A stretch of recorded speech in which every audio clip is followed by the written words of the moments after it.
विधानसभा निवडणुकीमध्ये सपाटून मार खाल्लेल्या मनसेला मोठं खिंडार पडलंय। वसंत गीते, प्रवीण दरेकर आणि रमेश पाटील उद्या भाजपमध्ये प्रवेश करणार आहेत आणि याशिवाय विदर्भ आणि मराठवाड्यातल्या मनसे नेते आणि कार्यकर्ते पक्षाला जय महाराष्ट्र करणार असल्याचं बोललं जातंय। आणि या संदर्भात आणखी सविस्तर माहिती जाणून घेऊया। आमचे प्रतिनिधी दिनेश दुखंडे सध्या आपल्या बरोबर आहेत।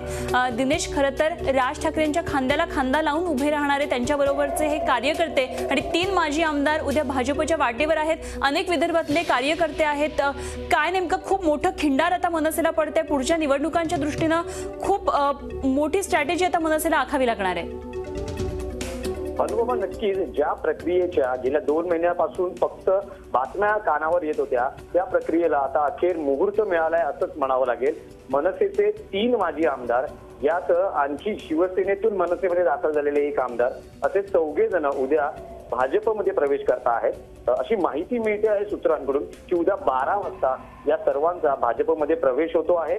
पक्ष कार्यालयात प्रदेशाध्यक्ष आणि मुख्यमंत्री यांच्या उपस्थितीत हा प्रवेश होईल असंही सांगितलं जात आहे। प्रवीण दरेकर, वसंत गीते, रमेश पाटील हे 3 मनसेचे माजी आमदार आहेत। काशीनाथ मेंगाळ हे इगतपुरीचे शिवसेनेचे माजी आमदार होते, जे मनसेमध्ये आले होते। तेही शक्यता आहे की उद्या भाजपमध्ये प्रवेश करतील। आपण बघतो आहोत गेल्या काही दिवसांपासून मनसेमध्ये नाराजीनामा नाट्य सुरू आहे। दरेकर यांनी विधानसभा निवडणुकीतल्या पराभवानंतर पक्षाच्या ध्येय धोरणावरच प्रश्नचिन्ह उपस्थित केलं होतं। तर वसंत गीते यांची जी नाराजी होती, नाशिकमध्ये जे मुंबईतले पदाधिकारी नियुक्त करण्यात आले होते त्यामुळे अंतर्गत धुसफूस गेल्या अनेक महिन्यांपासून सुरू होती। रमेश पाटील यांचाही निवडणुकीत पराभव झालेला आहे। विधानसभेत मनसेचा फक्त 1 आमदार निवडून आला होता। विद्यमान जे सर्व आमदार होते त्यांचा पराभव झाला होता। पक्षामध्ये सध्या परिस्थिती बिकट आहे। या पक्षाच्या आमदारांच्या राजीनाम्यानंतर दिनेश, पक्षामध्ये खरं तर परिस्थिती बिकट असताना अशा प्रकारे मनसेची अशी वाताहत होत चालली की अशी एक शंका उपस्थित होती। धन्यवाद दिलेल्या सगळ्या सविस्तर माहितीविषयी।